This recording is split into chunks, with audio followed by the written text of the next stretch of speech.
Sir నమస్తే sir. మీ పేరు? నా పేరు వెంకటేశ్వరరావు. వెంకటేశ్వర గారు, ప్రస్తుతం చూసినట్లయితే మన స్వర్ణభారతి నగర్లో 4 ఏళ్ళ అబ్బాయిని కుక్క కరిచి చంపేసింది కదా, దాని మీద మీ స్పందన ఏంటి? మా స్పందన మరి ఆ కుక్కని పట్టుకున్నారో పట్టుకోలేదో తెలీదు. మా పని మటుకు మేము చేస్తున్నాం అమ్మా. చాలా వరకు కుక్కలను కూడా చాలా వరకు పట్టేసాము. మా పని మేము చేస్తున్నాం. మరి కుక్కల్ని అప్పుడు ఎవరు కంప్లైంట్ ఇచ్చిందంట, ఎవరు ఈ ఈ పని సినిమా వాళ్ళ ఆవిడంట. మరి ఆమె ద్వారాగా మరి పట్టుకుంటేనే, మా కుక్కలను మొత్తం పట్టుకుంటేనే మన పిల్లలకి సేఫ్టీ, లేకపోతే లేదు, సేఫ్టీ లేదు. ఎందుకు మనం దర్జా ఇట్లా అన్నం తింటా కూడా మనం కుక్క చేత గరిపించుకొని మరి పిల్లల్ని ఏం చేస్తాము అమ్మమ్మ? అన్నం అసలు పిల్లగాని చూస్తే ఏడుపు వచ్చింది నిన్న. అనకూడదు కానీ అన్నం కూడా తినబుద్ది కదా నిన్న. మరి ఏం చేద్దాం మరి ఇప్పుడు మరి ఆ కుక్కని పట్టిస్తాం. మరి పిల్లగాడు వస్తాడా? 15 లక్షలు పెట్టాము, 5 లక్షలు పెడతాము. మరి పిల్లగాడు వస్తాడా? మరి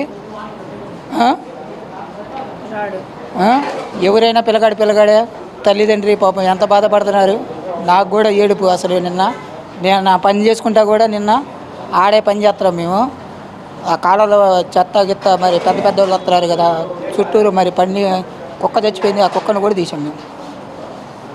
అదే కుక్కనా? ఏరా కుక్కలు 4 రోజులు అవుతుంది. అది పురుగులు పట్టింది పాపం. వాళ్ళు చెబితే ఆడ పోయి సున్నం కొట్టేసి తీసాం మేము. మరి ఇప్పుడు ఆ కుక్కల్ని మరి పట్టేసి మరి తీస్తారో తీరో. మరి కుక్కలు మొత్తాన్ని చంపేయాలి. మరి చంపేయకపోతే మరి ఎందుకు? చాలామంది ఇప్పటికే నలుగురు వచ్చింది కంప్లైంట్లు. మరి ఏం చేస్తాం? మరి ఆ స్పందన మరి చూడండి. మరి నా ధర్మకారం నేను చెప్పానమ్మా. మరి ఆ మీద కంప్లైంట్ పెట్టాలి. మనం మా మీద కంప్లైంట్ వేయాలి. మనం కోర్టుకి వేయాలి. మరి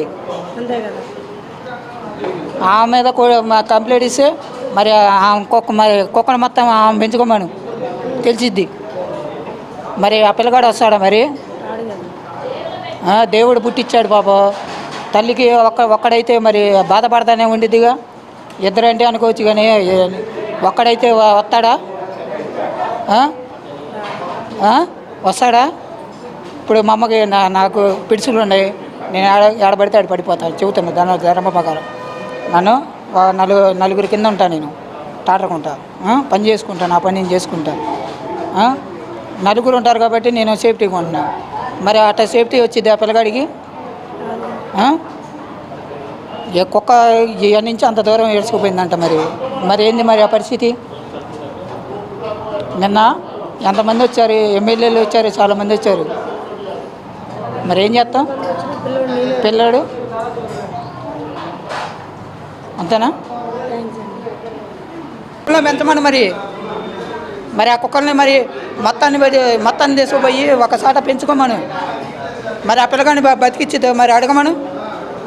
మరి ఆ పిల్లగాని బతికిచ్చిద్దు అడగమను. మన దేవుడే మనం పుట్టిస్తాడు. ఎప్పుడు తీసుకెళ్తాడో తెలియదు, ఎప్పుడు పుట్టిస్తాడో తెలియదు. మరి 4 సంవత్సరాలు పిల్లగాడు. అనకూడదు కానీ నాకు ఏడుపు వస్తుంది. కానీ ఇప్పుడు అన్నం కూడా తినబుద్ది కాట్లా.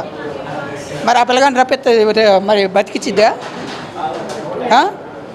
ఆ కుక్కల్ని ఇదివరకు చంపినట్టు ఇదివరకు పట్టేసి చంపేయాలి ఆ కుక్కల్ని. లేకపోతే ఈ సేఫ్టీ లేదు, మనుషులకి సేఫ్టీ లేదు, అసలు లేదు. అంతేనా కాదా?